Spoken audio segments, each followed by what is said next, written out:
Olá, sejam todos muito bem-vindos a mais um Chronicast, esse podcast de assuntos variados que traz muito entretenimento e informação para você. E se você conhece alguém que tem uma história bacana, que dá para ser contada aqui, tem um projeto social, alguma coisa desse nível, faz assim, entre em contato conosco.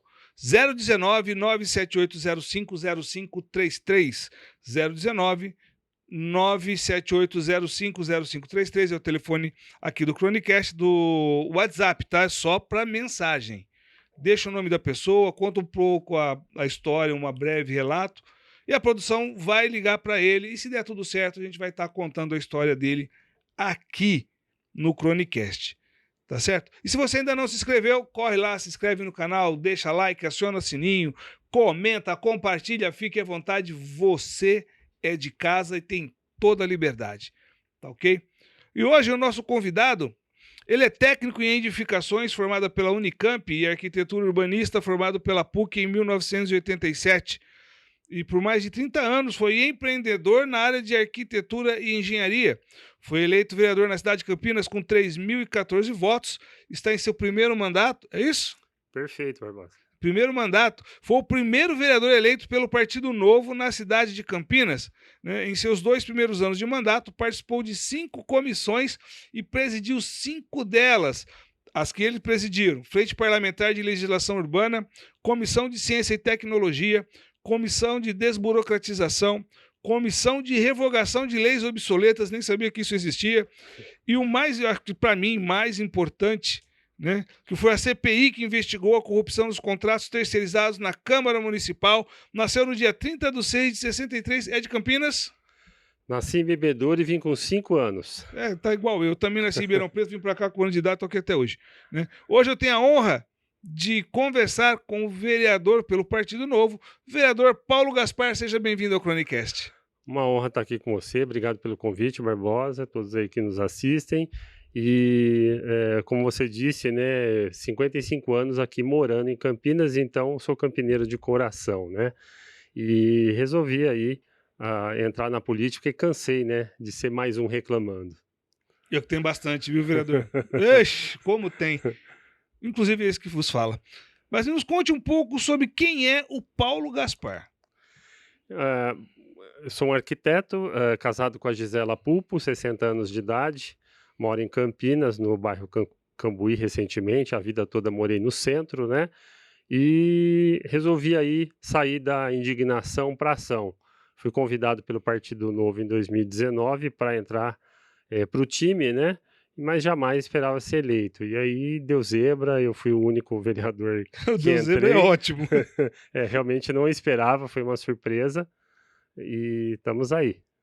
E o que te levou a procurar o Partido Novo? Por que o Partido Novo?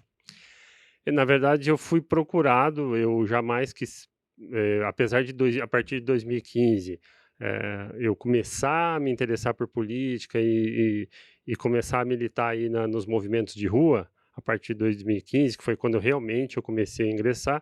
Até então, eu analfabeto político total, tinha aversão à política.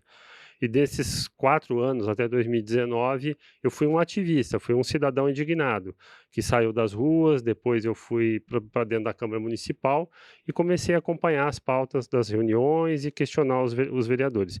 Com essa exposição, os colegas do Partido Novo, que também começaram, eu conheci na rua e depois na Câmara Municipal, me convidaram para fazer parte e me filiar ao partido. Eu, no começo, resisti bastante à ideia, porque eu sempre fui arquiteto, então não sabia fazer outra coisa, e estava ali por indignação, propriamente dito. Não, falei, poxa, eu vou largar, com 60 anos de idade, eu vou partir para um novo rumo, fechar meu escritório, começar tudo do zero, e sem experiência, sem contato, sem nada, começar assim na louca, né?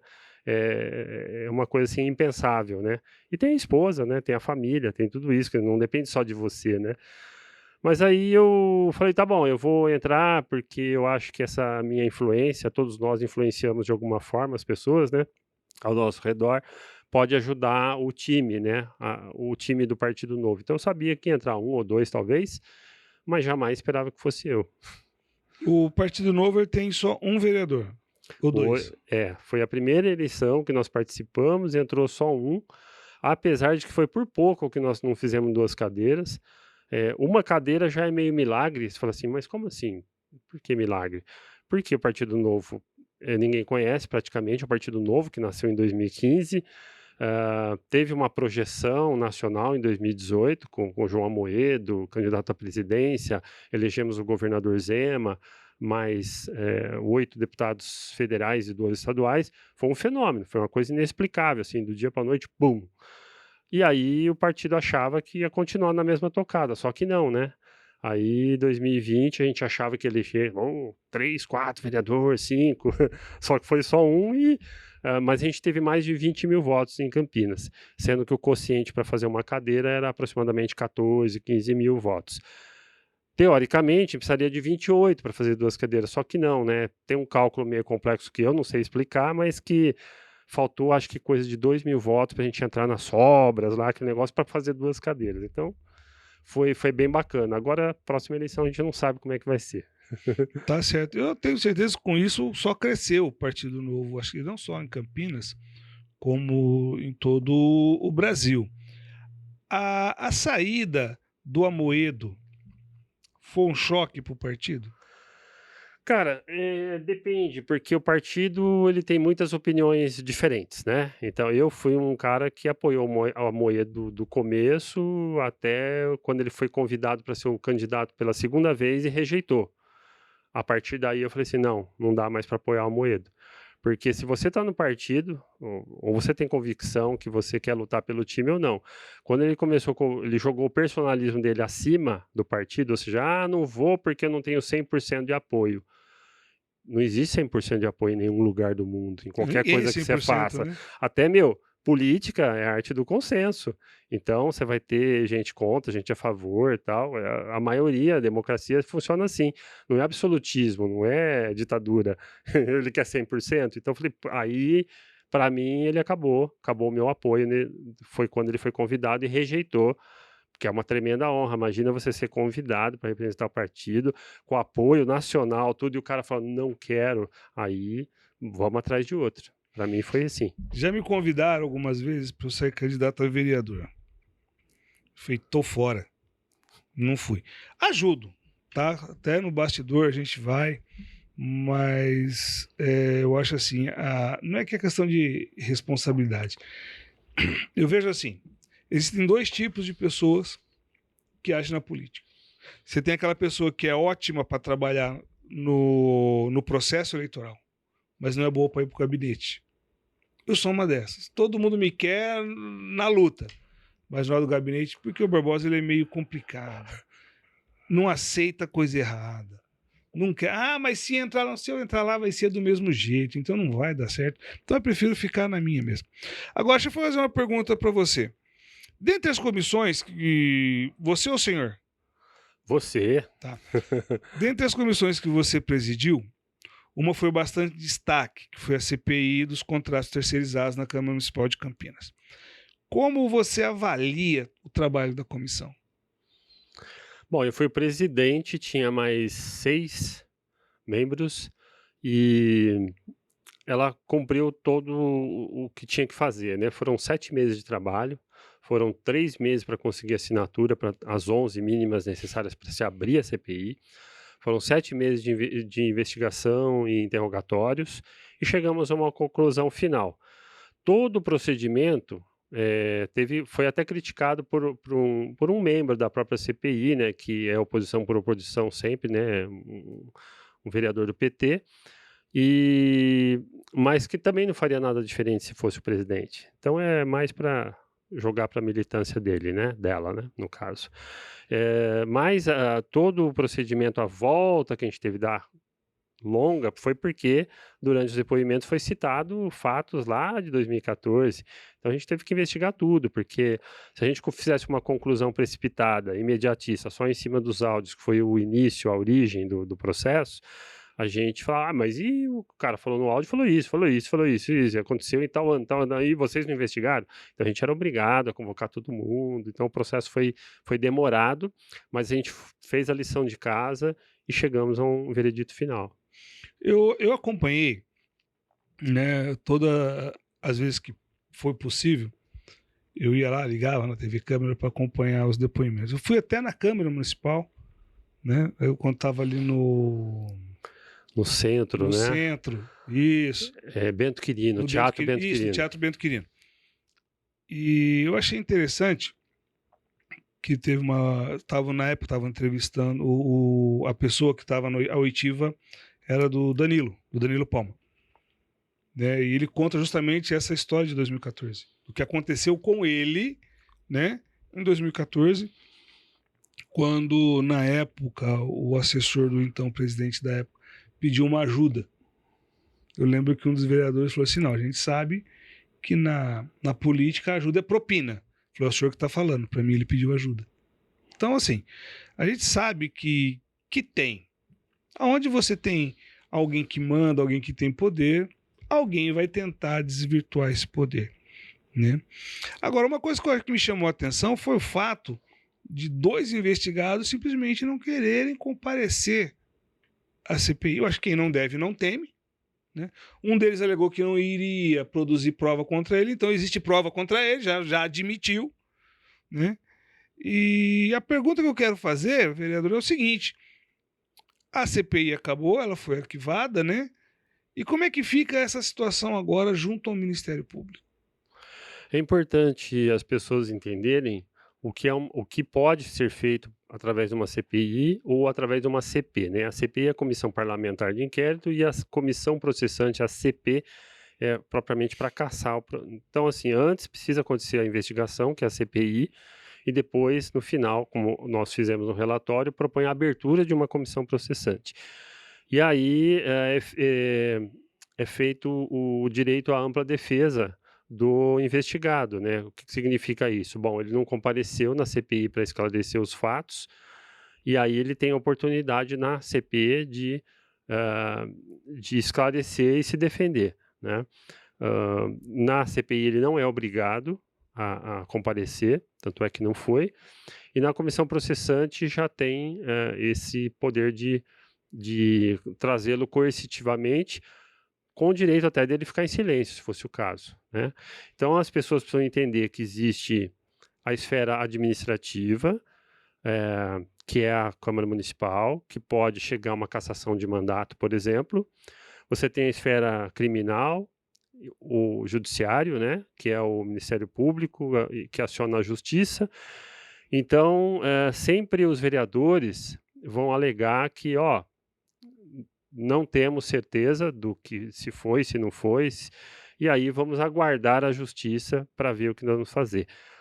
Da minha posição, eu lutei para se abrisse a CPI, porque, para mim, com os áudios que foram vazados pelo denunciante, o Celso Palma, que trabalhava na TV Câmara, que tinha o contrato, né, com a TV Câmara e a Câmara Municipal, na verdade, ele gravou esses áudios. Então, para mim, são provas irrefutáveis.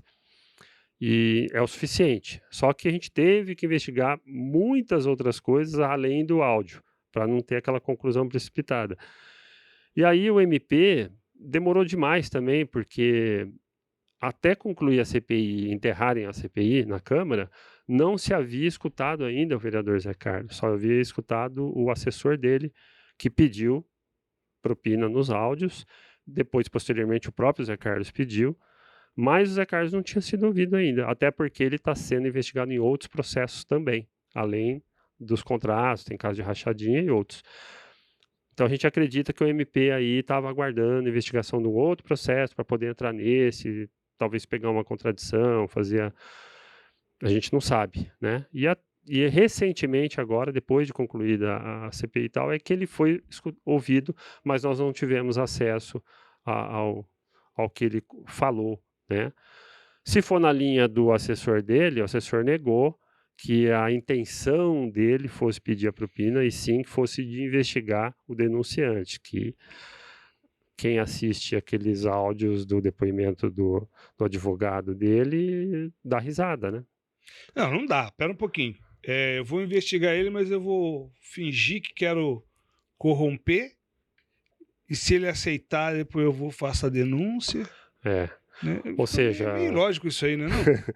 ele assumiu o papel do Ministério Público ou da polícia de investigar, né? Então, é totalmente sem cabimento, né?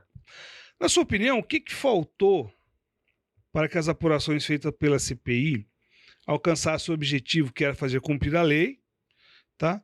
E levar os responsáveis a quem de direito à perda de mandato e a quem de direito prisão. Bom, por parte dos vereadores, faltou vontade de fazer acontecer, porque existe o corporativismo dentro da Câmara Municipal, não só de Campinas, como em qualquer Câmara Municipal, ou seja, uma Assembleia Legislativa ou na Câmara dos Deputados. O jogo é o mesmo, né?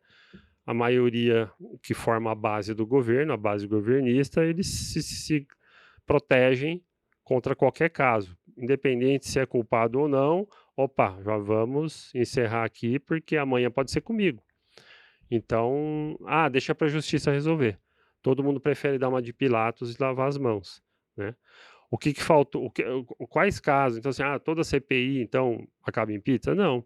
Teve algumas que já foram as vias de fato. A gente teve 2 prefeitos aqui empichados em Campinas, né, por causa de corrupção. Mas faltou.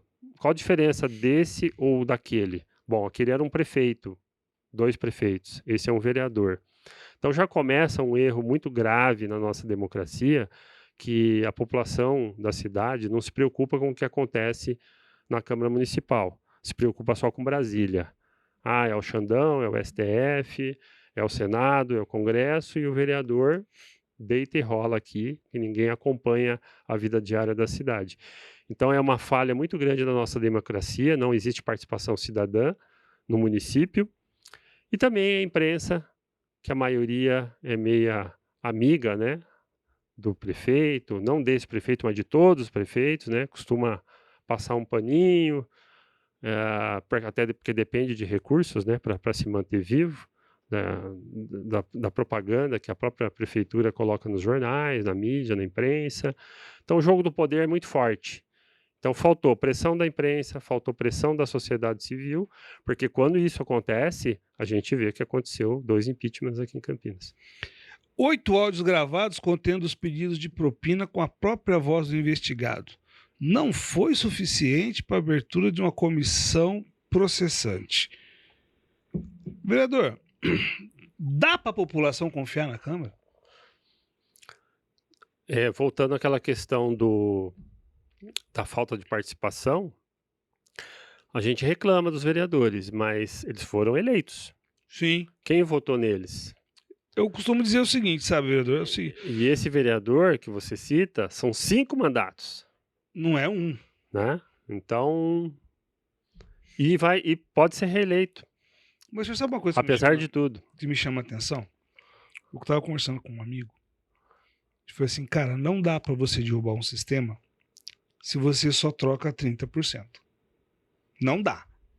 Então, ou troca tudo, não reelege mais ninguém. Tá? Mas o cara rouba, mas o cara não sei o quê, porque o cara pediu. Peraí. O caso dele é mais um dos casos de 5 mandatos. Tem gente lá com isso ou mais ou menos, vai variando. Poucos são os de primeiro mandato, né? E que de repente você vê, mas como é que volta? Você pode ver isso em todas as esferas. Como é que esse cara volta? É porque alguém se beneficiou e votou, porque ninguém entra porque quer. Não, eu quero, eu vou, eu entro. Entra porque alguém elege. Né? E eu acho que essa questão que o senhor pontuou, e é muito importante, que não basta só no dia da eleição ir lá jogar o voto e deixa para lá. Porque a pessoa que você elegeu é seu representante. Então, se tem alguém que tem que cobrar o seu representante, é você. E o seu representante ele tem que te atender no gabinete dele. Foi você que colocou ele lá. Né? Eu acho incrível que teve um tempo atrás, que saiu até no extinto blog da Rose, que não tem mais. O pessoal morria de medo lá, né, do tal do blog da Rose. E 10 vereadores denunciados por rachadinha. Só que dos 10, apenas 3 virou investigação. Né? Dos 3, um de primeiro mandato. né? E agora tem mais o caso do outro lá também, acho que de primeiro mandato também, não lembro. Que, cara, desses três, não foi uma denúncia anônima. Quando é denúncia anônima, tudo bem, você pode questionar. Mas a pessoa levou prova, a pessoa denunciou, levou prova, levou até o Ministério Público. Acho que o que falta, o que deixa as pessoas um pouco descrentes, vereador, é essa demora do Ministério Público em apurar rapidinho o negócio e condenar quem tem que condenar. Aí vem o tal do recurso. Não, mas cabe recurso. Aí, meu amigo, você vai lá, volta pro final da fila e não tem jeito. É. Agora, olha só o que me chamou a atenção. Eu acompanhei a votação na CPI, né, do relatório, muito, no meu ponto de vista, muito bem redigido pelo Major Jaime. Então, já quero, de antemão, se o senhor puder, transmitir para ele meus parabéns pelo trabalho dele. Foi um trabalho primordial, excelente, técnico, né? Foi muito bom. Mas me chamou a atenção uma coisa. Eram 7 vereadores na comissão. Uhum. Uma se absteve. Os outros aprovaram. Aí vem para o plenário da Câmara. São 18 vereadores contra, 12 a favor e uma abstenção. Ou seja, a mesma que se absteve, o que ela alegou, me perdoe, o que ela alegou para se abster, pode fazer muito sucesso na militância dela, porque não justifica. Mas tudo bem, é um direito dela. Mas ela foi coerente. Para mim, ela foi coerente. Ela se absteve na CPI e se absteve na Câmara. Ótimo. Mas me chamou a atenção é que dos 18 que foram contra na Câmara, 2 deles faziam parte da CPI e foram a favor na CPI. Eu já vou dizer, não me represento porque eu não votei neles. Já vou falar já, não votei em nenhum deles. Tá? Porque o que leva... Eu sei que se eu falar o nome deles, eu vou ter que dar direito de resposta. Né? Mas olha só. O Igor do Campo Grande e o Carmo Luiz foram a favor na CPI e lá na hora do vamos ver, como dizia minha avó, não pega pra capar, não vamos fazer acontecer o negócio, muda voto. O que aconteceu? Antes de eu responder isso aí, só para não esquecer, você falou anteriormente sobre importante renovar a Câmara, né? Isso. Essa legislatura teve quase 50% de renovação. Só que na semana seguinte da eleição, o povo já estava tudo na base do governo. Então, é legal renovar. Tira o cara lá que está mal acostumado, põe um novinho que... Mas já ele já entra pro Fica mal sistema. acostumado também. Fica mal acostumado também. Então, é difícil resistir à tentação do sistema que oferece privilégios, facilidades. Você fala, ó, se você vier para cá, você vai ter condição de trabalhar melhor. Se você não vier, você vai ter dificuldade para exercer esse mandato, que é o meu caso. Eu sei que quem deveria responder para mim, vereador, essa pergunta, teriam que ser os dois. Então, aí eu vou agora chegar na tua pergunta, né? Na comissão, estava ali exposto o trabalho dos 7. Então, foi feito o relatório e todo mundo votou a favor, dizendo que o trabalho está favorável ao parecer que era a abertura de uma comissão processante. Depois de uma semana ou 2 lá que votou, na sessão seguinte, né, já foi. Então, foi um período aí de 2, 3 dias, né? Curto. Aí acontece toda uma movimentação de bastidores, uma pressão muito forte, né, do governo, da base do governo, que o cara está na base do governo. Então, ou ele muda o voto dele, ou cabeças vão rolar. Então, é uma pressão muito forte, e aí a pessoa muda o voto. Entendi. Eu vou falar uma coisa, eu me surpreendi na CPI. Vereadores que eu acreditava que ia defender ele com unhas e dentes dentro da CPI, ou fazer perguntas que ia levar a defender ele, o José Carlos, me surpreenderam.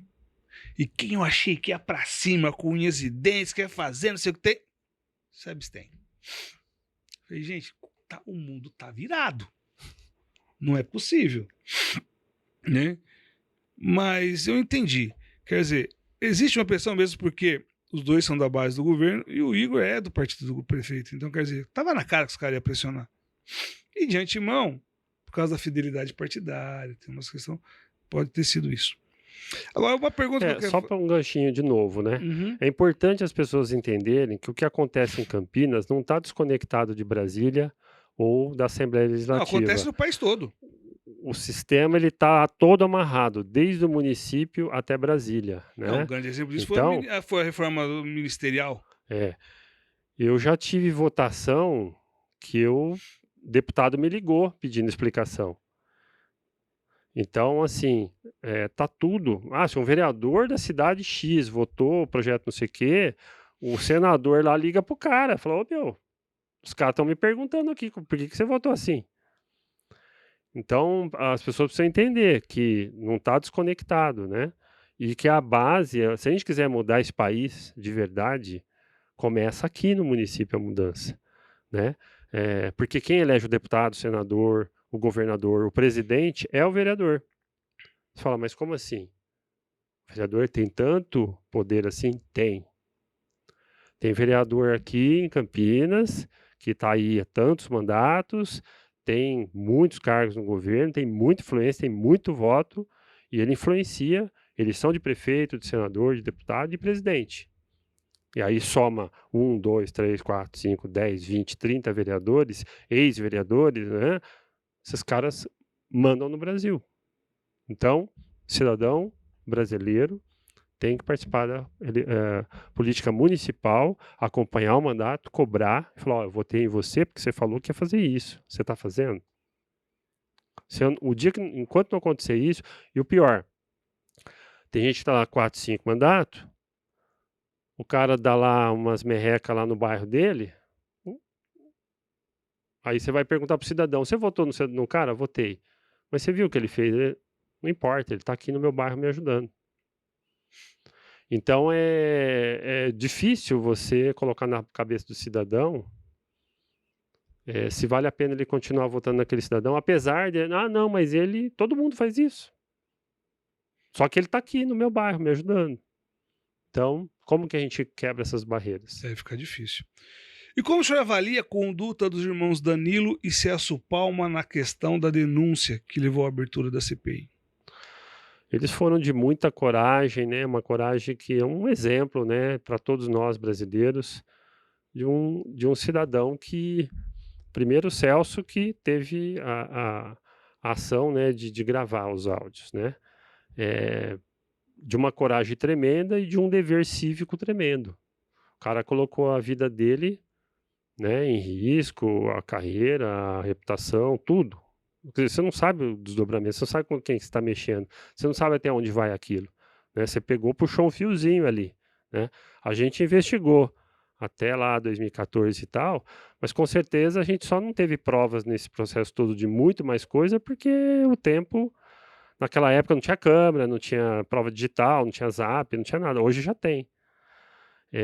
Então, uma coragem muito grande, um dever cívico muito grande, que se todo brasileiro fosse assim, a gente realmente teria um país diferente, né? E o Danilo, que também, o irmão dele, que participou da primeira denúncia lá em 2014, também um outro pedido de propina, etc., de sustentar a versão dele, mesmo sem tendo provas efetivas, né? Mas que era obrigação dele dizer a verdade, independente de ter prova ou não. Então, são dois caras que eu não conhecia e passei a admirar muito, me espelho neles e faria a mesma coisa que eles.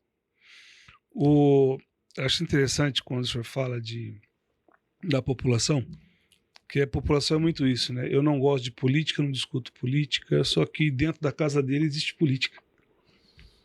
Né? Se existe uma hierarquia, existe política.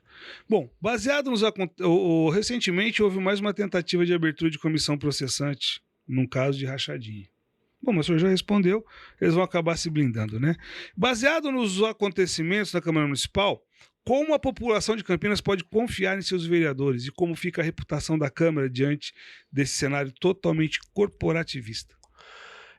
A reputação da Câmara Municipal, na minha visão, é a mesma do Congresso Nacional, a mesma do STF, ou seja, é um jogo de cartas marcadas que você já sabe como é que o sistema funciona, e justamente a gente não muda porque a população se dá como vencida, né? A população fala: "Ah, não, eu não posso fazer nada. Esse é o sistema, é assim que funciona". Então, se a gente pensar dessa forma e continuar pensando, nós vamos sempre ser reféns e nunca vai acontecer nada diferente. É por isso que eu entrei, porque eu acredito na mudança. Ah, mas você vai mudar o mundo? Não, não vou mudar o mundo, mas a gente está plantando sementes aqui hoje para colher lá amanhã. Então, todos nós somos influenciadores, a gente está ali para conscientizar as pessoas, para dar o exemplo, né? A mudança vem através do exemplo, não adianta falar e fazer outra coisa.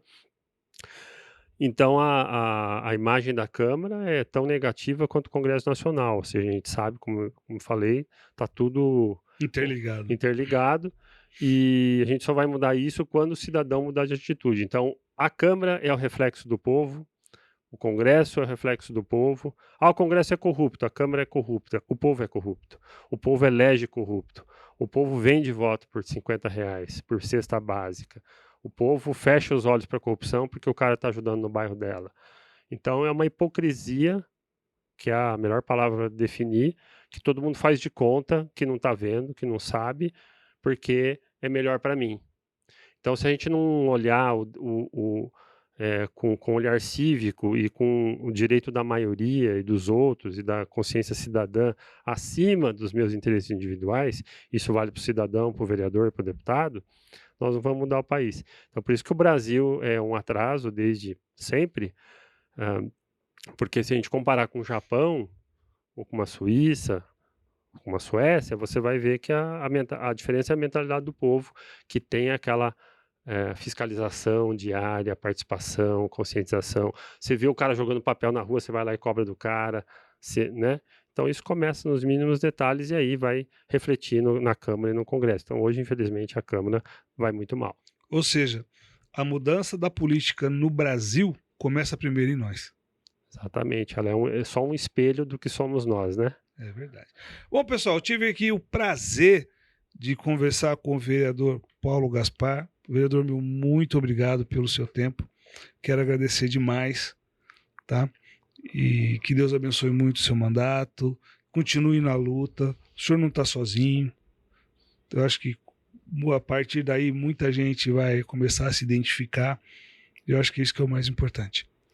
Agradeço mais uma vez aí o convite, parabéns pelo seu trabalho. Obrigado. E obrigado a todos aí que nos assistiram, até a próxima. E se você aí ainda não está inscrito, se inscreve lá no canal Cronicast Podcast Barbosa Júnior, aciona o sininho, deixa like, comenta, e se você tem alguém, uma história bacana para contar, entre em contato pelo nosso WhatsApp 019 97805 0533. Eu sou Barbosa Júnior, vou ficando por aqui hoje em mais um Cronicast para vocês. Meu muito obrigado, um forte abraço, estejam sempre com Deus.